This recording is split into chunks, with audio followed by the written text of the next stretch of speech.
Thank you for joining Reporters Lounge today on Ogun State Television. We apologize for starting the program a little bit behind schedule. I am Siniat Abaru, and today on the program we have different conversations to have, and we'll be starting with the minimum wage issue. Labor dumps negotiation over federal government's 48,000 naira proposal. We'll also be moving to the conversation around the topic of corruption in Nigeria and what Senator Dume said during an interview. He said corruption is people-driven. Politicians share what they steal with people, and because of that, he was saying that before you can put death penalty for corrupt politicians, you should also look at the amount stolen first. That's his position, and of course his opinion.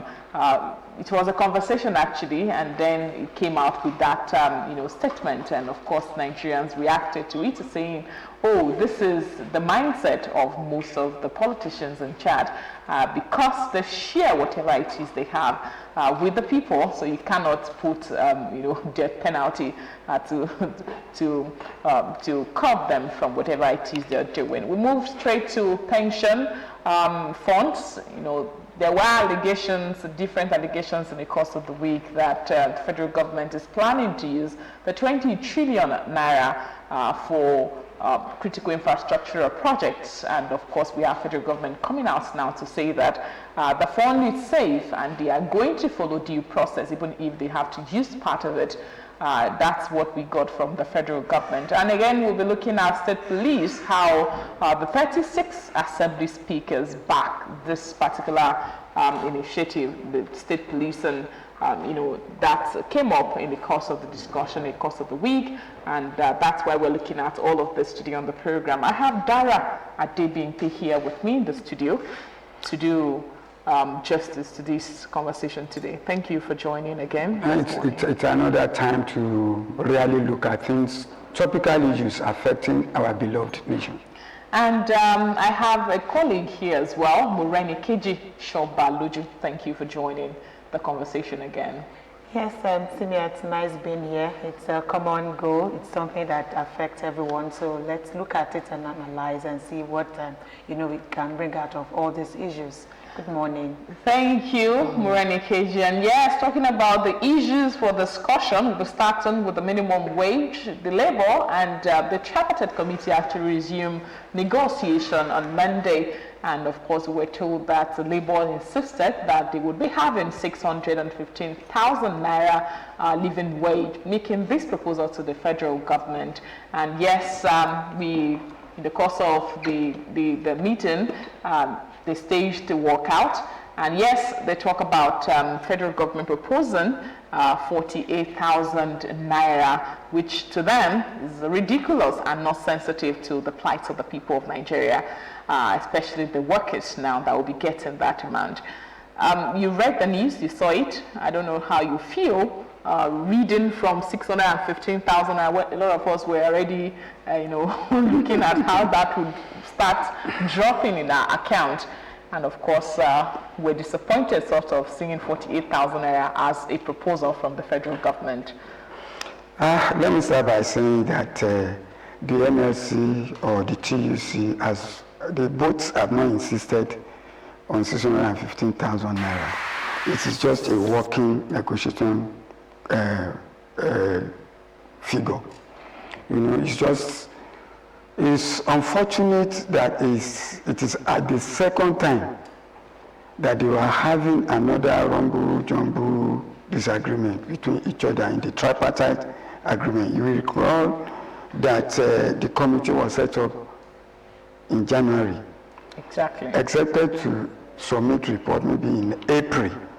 And unfortunately, the report could not be submitted before the expiration of the current minimum wage, because whether the government likes it or not, minimum wage by law ought to be reviewed every five years, which means another one is due already.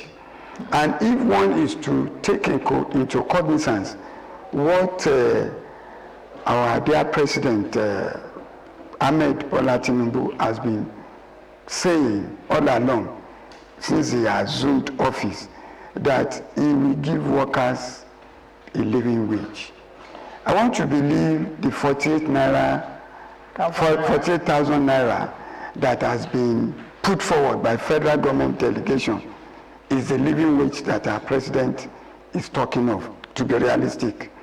And well, it's a living wage, or it's not a living wage? It's not a living wage. Okay, when you judge by the current circumstance that we are living in Nigeria today, with inflation currently put at 32.9 or even 33.9% now, you can imagine with the calculation of the NLC concerning 615,000 naira they are putting for.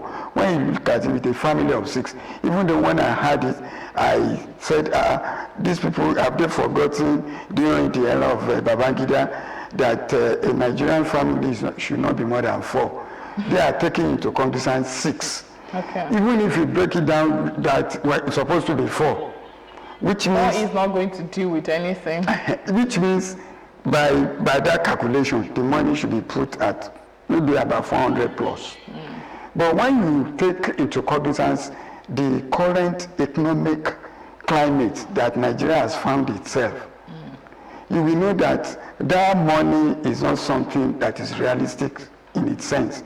Again, what government has started to put forward is in a way something that people will say, we are talking of the current Nigerian state, 48,000 naira. Okay. Who does that fit? When Edo State alone, as effective May, is paying 70,000, and the organized private sector, even with their inconsistency, they are putting forward 54,000 naira to the committee for negotiation. Whereas they are saying the least paid worker in the organized private sector receives currently 70,000 naira. How do we reconcile that? Something is wrong. Okay. But the earlier the better they reconcile. Thank God that NLC and TUC have said that they will still continue their negotiation. It's not that they feel disturbed with where the federal government has started. Okay, something is wrong. Everybody is looking at how to solve the problem, and that's why we are here this morning to also have our opinions aired. Looking at the 48,000 naira proposal, of course, we know that federal government is not going to say that is where we're going to stop. It's a negotiation. Those with 615,000 naira will also need to put, they will also have to reduce it along the line. And this to you, somebody that, you go to the market every day, you see. So what exactly do you see to this kind of situation, and how do you think the negotiation should go to favor the masses, talking about the living wage proposal that the federal government, that the president himself has been mentioning since he assumed office? Firstly, thank you for that, Simeon. Let me start by saying, I think we're in a dramatic nation. Nigeria itself, it's a country full of dramas.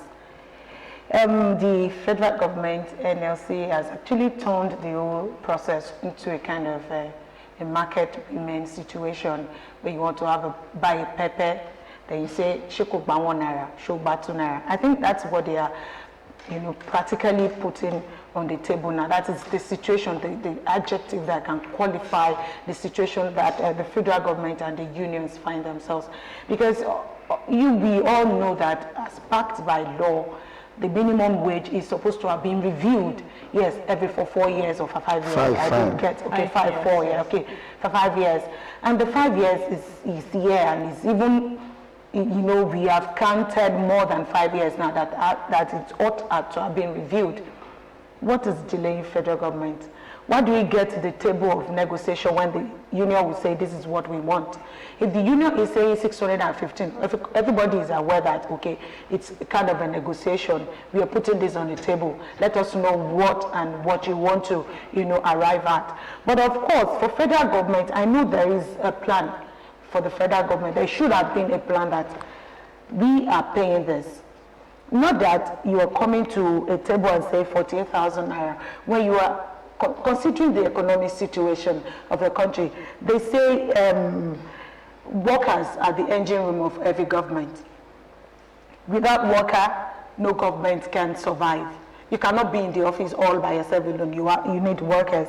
But it was like a joke. I read something recently that those repentant militants are paid 65,000 naira. The Boko Haram surrenders are given amnesty of 150,000 naira. You're coming to say 48,000 naira for the workers. I mean, federal government is a joker. Let's look at it. Of course, it's an ongoing conversation. Fine.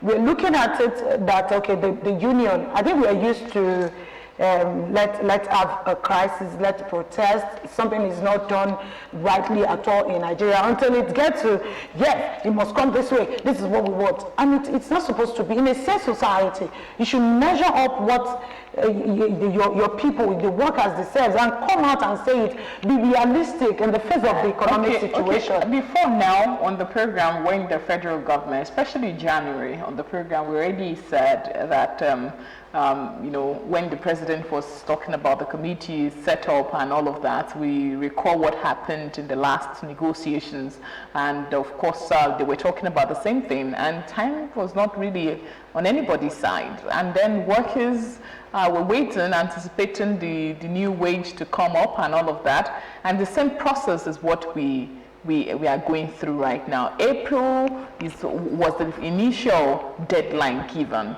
and you see that this is May ending and nothing is still not on the table right now for the Nigerian people to see that. So how exactly do you treat the federal government? For instance, we talk about the need for a review after 5 years, and then the federal government is not also fulfilling that part of the law, So what do you do to federal government? Eventually you can't do anything. You just have to wait till they are ready to take all these issues and address them. I don't think... Or is this something that Labour can take to industrial court?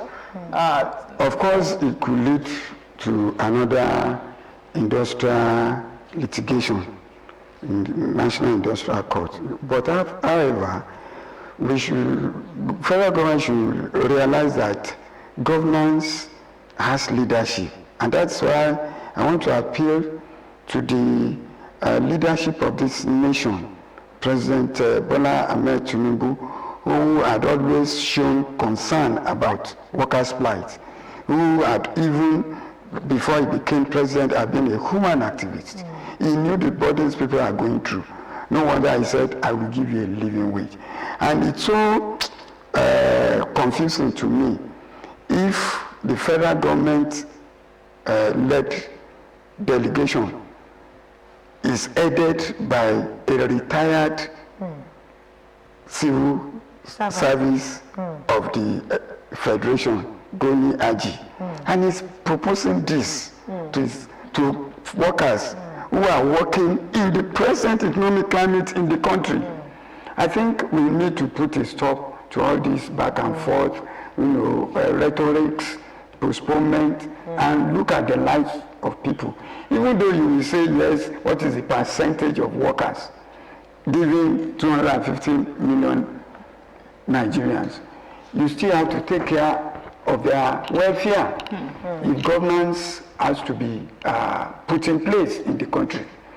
Because if there is no working force, there will not be anything to show forth by the leadership. And that's why it is better for all organs involved in this negotiation. In fact, I heard recently that the last NEC 141st meeting was postponed. And this is a forum for all governors and the federal government, headed by the vice president, where economic matters will be discussed. And part of it will be this minimum wage issue. And it's not something that we should allow to fester till the middle of the year. Even given the fact that our president will give account of his stewardship in the last 1 year in another few days to come. And again, don't forget the issue of what ASU has been asking for since 2017 has become a recurring another decimal. conversation. So all of these issues should give the leadership concern. Okay, talking about concern, this is not the end of the conversation. This is not the end of the negotiation. It's just a proposal from the federal government. And by the time they sit next meeting, they will still talk about, okay, maybe increasing it. You know, the back and forth is what we do not have patience to withstand, as the lives, like Dara said, the lives of Nigerians are really, really important at this stage. So doing, let's try now, let's see what they will say, that tactics is not going to work. Let's just go straight to the point. That's what I think Nigerians are expecting at this stage. Let's stop the postponement of meetings. Let's meet, negotiations. Discuss, lock yourselves up and come out and give Nigerians what they are demanding at this critical time. We'll move next to a conversation that also dominated the media space in the course of the week. Corruption is people-driven. Politicians share what they steal with people. Senator Ndume was responding to a question which was in response to, how do I call it now? Drug traffickers, you know, how the law says that they should death sentence. So death sentence should go for them. And of course, the presenter was more like, okay, what happens to politicians and all of that? So if we say that the resources of the country is in the hands of very few people, and this is more like the thinking, you know, it let us into the thought process of most of these people, and that was when he was saying that corruption in Nigerian politics is people-driven and should not warrant any serious punishment. This is coming from a senator, and of course, the senator admitted that politicians steal and share with the people. He stated this on Tuesday when he featured on Channels TV Politics Today while speaking on the death penalty as a deterrent for those. So if there is nothing stopping them really hard, how do you see that they would put an end to, you know, official stealing, sort of, that we've been talking about all along? Well, my reaction will come in a kind of two sides of a coin. For Senator Ali Ndume, it is truly that it is so true that corruption, of course, is sponsored by the people. It's people, by politicians. It's kind of people-driven. You know, when you look at the nature of our politicians in Nigeria today, the fact that they are representing people, they are there for, you know, for the people, on the mandate of the people. They want to, there is this factor, yes, let me put it that way, that make them go do, I want to represent my people, I want to give back to them. You know, you want to have a birthday party, you send a message to your senator who is representing you, you want him to give you something, you know, financial support. Out of that you get the national cake, and you expect them to be sharing it across board that way.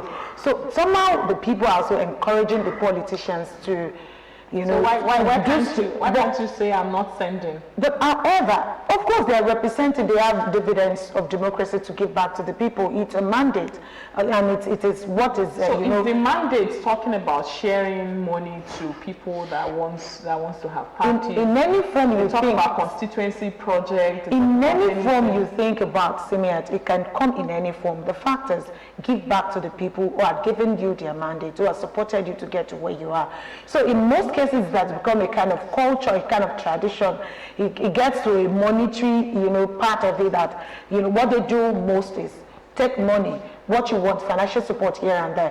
But of course, however, when you say that is that for politicians, the encouragement is actually coming largely from the people who demand so much from them. You cannot say that is a yardstick for any politician to be corrupt. If you know that your salary, what you can get is not enough, then cut what you can give out. You don't go out of your way because you are encouraged by people, you know, people made you to, you know, to spend for them. Because you have to go back to them. The same people. You need them again and again. No, they say cut your clothes. cut your clothes according to your size, or how do they say it? Is it your size according to the clothes available? Yes. So the clothes available, you cut it according to what size that it can get for you. So whatever you have is what you should give to people. That is not, justifying the fact that politicians should be corrupt. And then coming back to the death penalty that, Nigeria, like I've always been saying, is just unfortunate. The country itself is funny. You know, when you say the drug traffickers, the senators, the law is saying death penalty for, traffickers, and you're allowing, those who steal from the Commonwealth, those who make big from what is supposed to be Commonwealth, you allow them go scot-free. You allow them leave. That is not justice. That is where I'm looking at it from. Okay, there is a structure. You said very interesting things. You talked about a culture, a culture of the people, and of course it's something that started way back. The Yorubas, they will say, Motoba Damisi Waju Ese Umatele Tutu. So it's more like saying that we, the people, actually encourage the politicians to do whatever it is they are doing. Not all of them, we're not saying it's all of them that are corrupt, but the ones that are corrupt, when you look at, over the years, you've been around before, for quite a while now. When you look at that structure, because it's more like a structure now that we feed ourselves with, when you look at that structure and the complaints coming from the people all the time, do you see that as something that we should continue using, or we should dismantle that structure and build something better, such that the people themselves will be denied those things that Morenikeji talked about, when you have parties, you call them, when they no longer attend to those things, maybe to force them or force the people to ask the right questions as to what exactly are you doing in Abuja. You're representing us and you've given this amount of money. You track wherever it is the money is. And of course, maybe that would be better for everybody at the end of the day. You don't have to go to their houses to beg for whatever. And give it to Undumi, He has seen it all under the current Poeka dispensation. At least he's one of the oldest members in the National Assembly, and he's currently the chief whip of the Senate. Very, very blunt man. You cannot take away from him what he has said, that it is not the obvious. They say people get the kind of government they have, they deserve. Because it is the kind of thing when a man is given a position in our society today. We have seen him literally as a big man, and he's seen as somebody who ought to take the burden off your shoulder. But that is not the case. You see, and that's why a number of people have been clamoring that let's go back to the parliamentarian system that we practiced in the First Republic, when, as a parliamentarian, you are there for a particular period of time, and what you receive is just allowances, not the basic salary as we have it today. They have furniture allowance, they have opportunities to employ people from their constituency as aides, apart from constituency projects that they give to them. There are several things that have been put like a pile to assist the executive and the legislature to work harmoniously. But unfortunately, the way we are seeing it, it is not getting the right bearing upon the people that they are serving. And of course, some people will say we benefit from him, let him go back. Others, majority will say, no, we didn't see him. Even after 4 years I had gone there, we have never seen him. He had always been to himself. That's the situation, because they have money that they can carry about. But you see, the statement that they should not,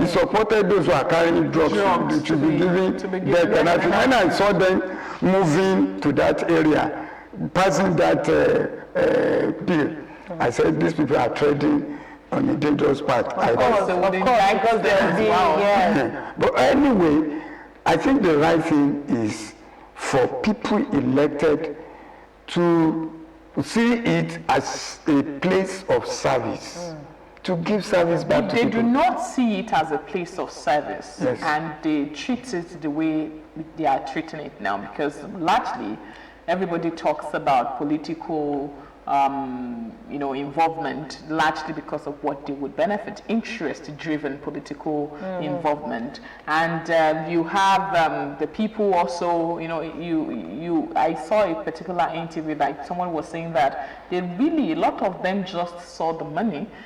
They see what others are getting, Like a pot of honey.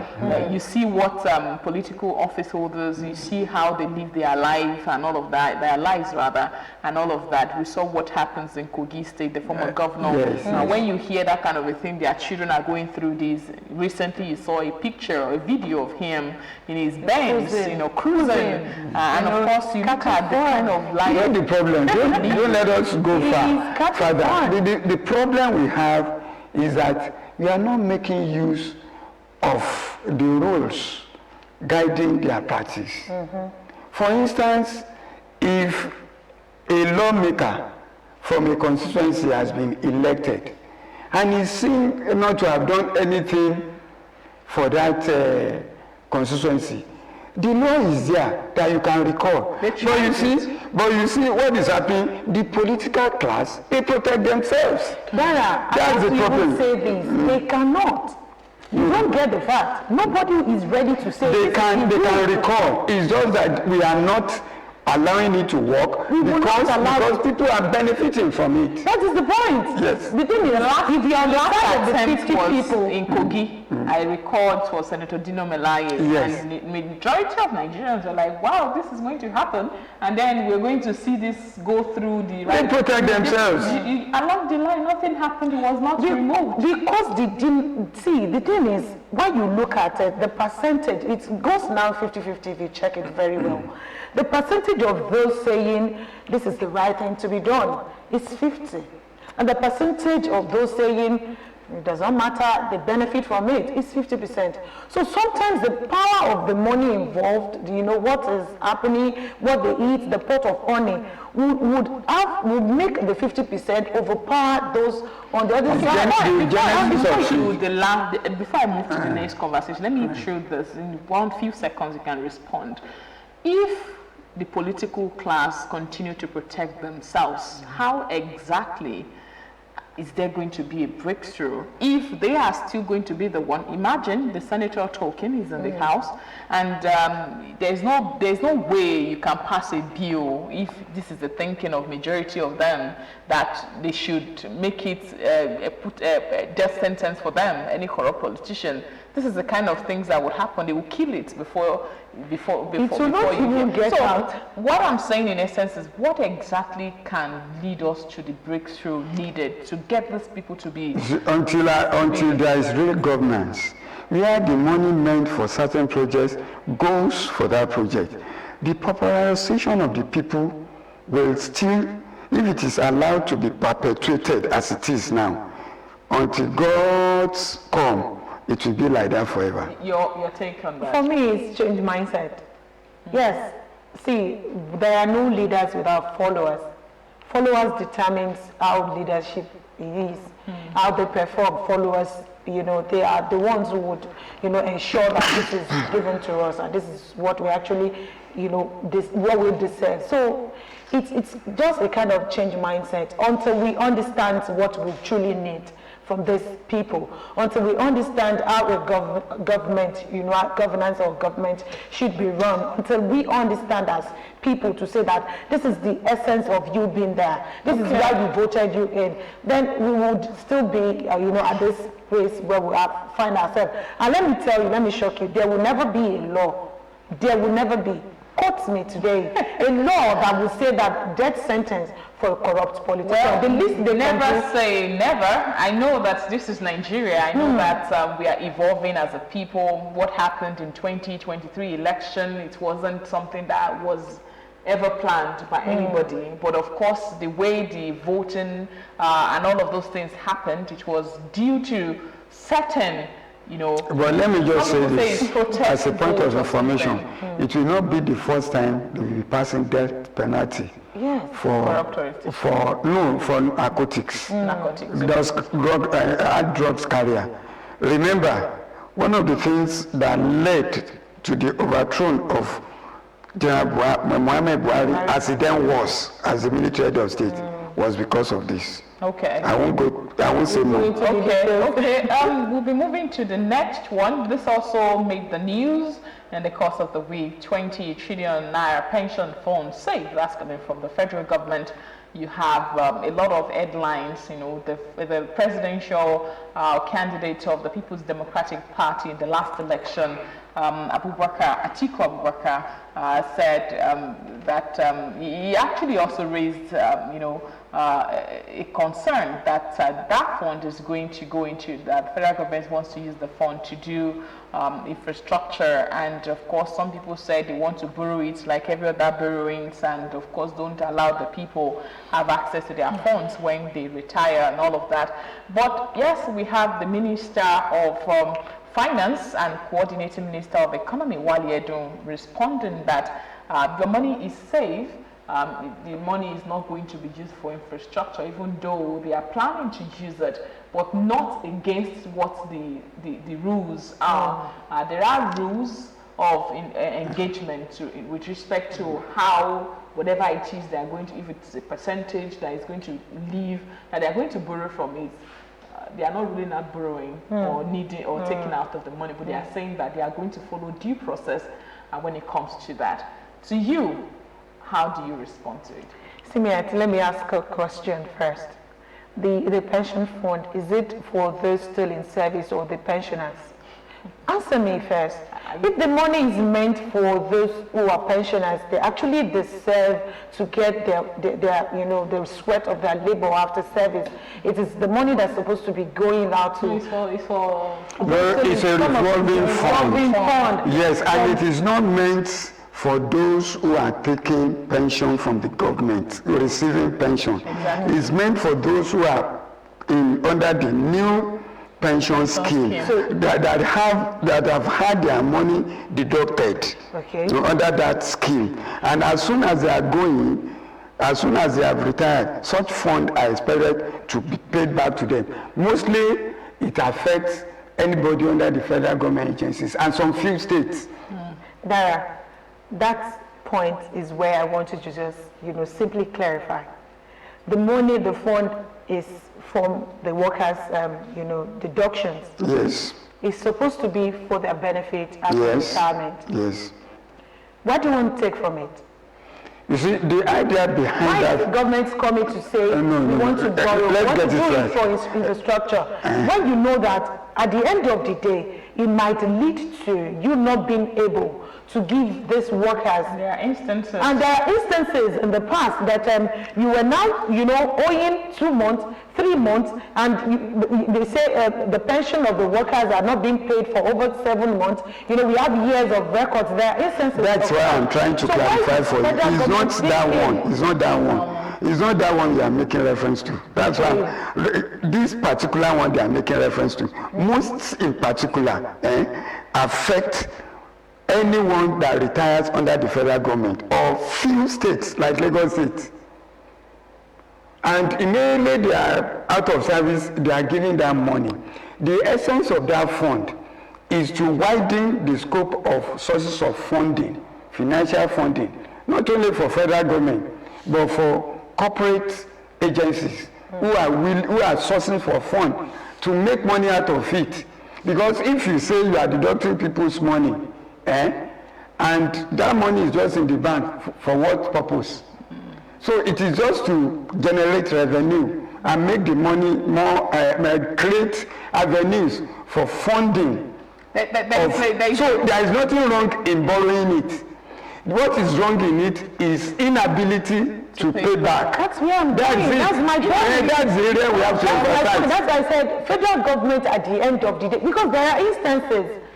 The issue, Nigerians, for instance. It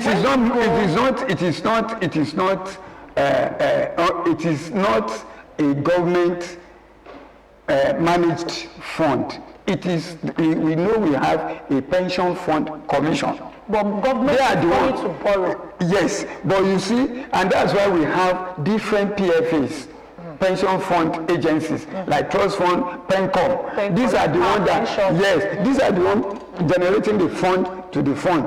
Okay, this For use. this is my point. This is why I think the trust deficit that the federal That's the area. That is the point.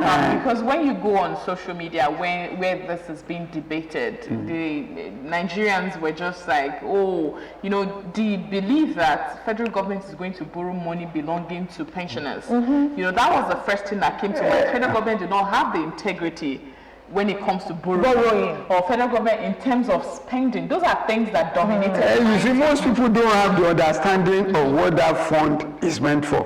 The initiation behind it, the objective behind its initiation is the fact that it will be another source of creating a financial resources for either government or corporate bodies to come and source for fund for anything they want to do. But such money will be paid back. Initiative. Yes. It's in fact, I am in support of it. But the thing is, you don't talk about the integrity of government in this. But you're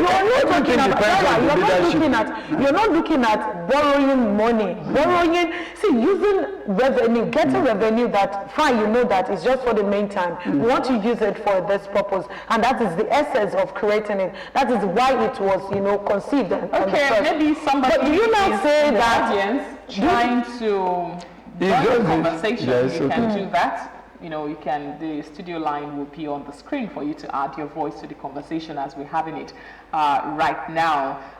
Let's move to another conversation. But before we end it, what we need to emphasize is the fact that it must be judiciously spent, there must be transparency, and there must be trust. That's the federal government is a continuum. Yes. The leadership that is different, and that's where we have to work on. The leadership must be honest and sincere with what it does. Okay, thank God this kind of conversation came up. I really want to commend Nigerians, because this is part of what we've been talking about, that if the people are also participating in all these conversations, the government would also be cautious when it comes to implementing some of their policies, and they will know that they have people watching them and monitoring whatever it is they do, and they don't just do anything anyhow. This is democracy, which is why it is important for you to be involved in this conversation we're having this morning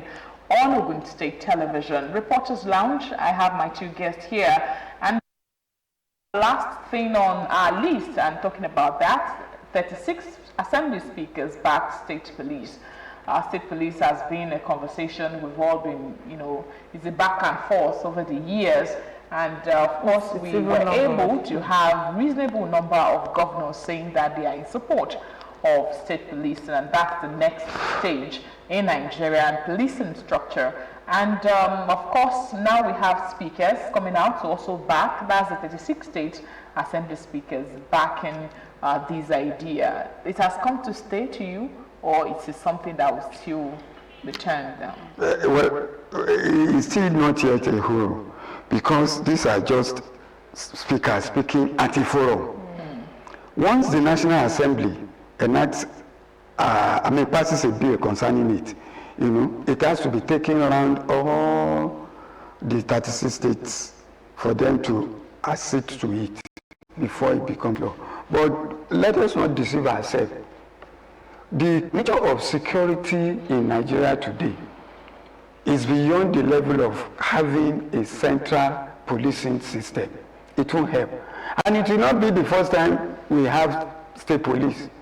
I want to recall, during the First Republic, then, in Western region, we have the constabulary, we have the normal police, the state police, the regional police. This constabulary, most of them are used, all of this, what most people use, what they call Google defense, to come and do in parties, in social function. These are what they are doing to quell. Okay. And once you see them with their condo, you are threatened. You don't want to breach the peace of that environment. We need such people. We need the state police to complement whatever the federal police is doing. So it is something that it is long overdue. It's just that we like to overstretch issues. Okay, talking about overstretching issues, you know, there was a platform that you know, the IGP was quoted to have said that the governors would not allow state police to work for the purpose with which it was created, which of course was also the reservation by the former president Muhammadu Buhari, saying that look at what they are doing with the local government, you know, that's what they are going to do with state policing. And some have said, oh, that shouldn't remove the fact that it is where we are in the country to get to. That's where we need to be. The reality when it comes to policing the country and of course the different parts of the state. So with that, and of course speakers coming out to say that you know, this is what we have resolved to doing. How do you interpret the balancing? Well, you know, Dara said something now that it's actually an agitation that it needs to still go through a process. We have the assemblies, the speakers still talking about this now. But of course, it's a fact. With emphasis, it is a long overdue. When you look at the security situation of the country, having a state policing is something that should have been, you know, for a very long time now. We see, when we're talking about developed states, we are not supposed to still be at a developing level. As a country, Nigeria, that has been get independence. Okay, we have a caller. Okay, the caller, we lost that, Azuma. Okay. So for a country that has been, you know, that gained independence for over how many years now, if you count? Decades. So when you're now talking about state policing at this level, when we should be talking about, you know, advancing the country better, when we should be talking about making it, you know, a sane society, you're talking about kidnapping here and there, and somebody is still debating the issue of state policing. I don't know where we are, and I don't know where we're going. Let me say this. I know to an extent, like Dara said, it's been on, you know, it will go off and come again.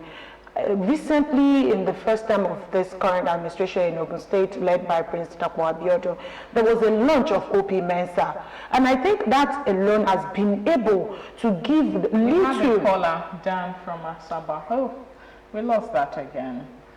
Okay. It's too well to call us back. Yes. You know, recently when he launched that OP Mensa, that was a combination of, you know, security agencies in the state. We have even the Amotekun, you know, done commission where the southwestern states come together. Amotekun, you know, he was from, I think it was launched in Ondo, during the regime of the former governor, Rotimi Akeredolu. And that's, in a way, you know, there was a result. Brought a meaningful result that we saw that time the ability, the power of the security agencies and the states were able to, you know, okay, we have Israel calling from Ojudu. Israel, Ojudu. Oh, we lost that again. Yeah, good morning. Israel, thank you for calling. Good morning, my sister. How are you? Good morning, we're good. Thank you. All right. Okay, I would like to contribute. Go ahead. Because as it is, Nigeria is a very big country, and when it comes to security, one has to be very, very careful. Even the security men we have on ground, will be able to tame them to the standard that is expected. State policing is good, but are we really right for it? Don't you think government will hijack those security policing? We should do the needful. Okay. We have federal police. Let them train them to that standard. What they just need is information, where there will be confidentiality in information passing. We are not yet right for state policing. I'm not saying it's not good though, but not now. Okay. For example, if you see all those things, the ones that we will have on ground presently, the way their conduct, their behavior is questionable, most of them. Look, we should be able to go to a standard where state policing will be a secondary alternative. All right, Israel, because of So our I time, think we would yeah, not it's a be pleasure, taking Esther. more of your contributions. Thank you so much, Israel, for calling on the He has even program made today. a point. He has made The his point. point made by Israel is one of the points made by the critics of state policing in Nigeria. We're just a country where they say they have the constitution, they cannot operate the constitution according to the letters of the constitution. There's no book you put on the table and you allow Nigerians to follow it. You still have problems when it yes. comes to how it is being operated. We the people need to change for state policing that to is it. actually stand. That is it. So if we do not change the attitude, that the leaders do not change their attitudes, towards the laws or towards the different policies, it's really not going to work. I would not also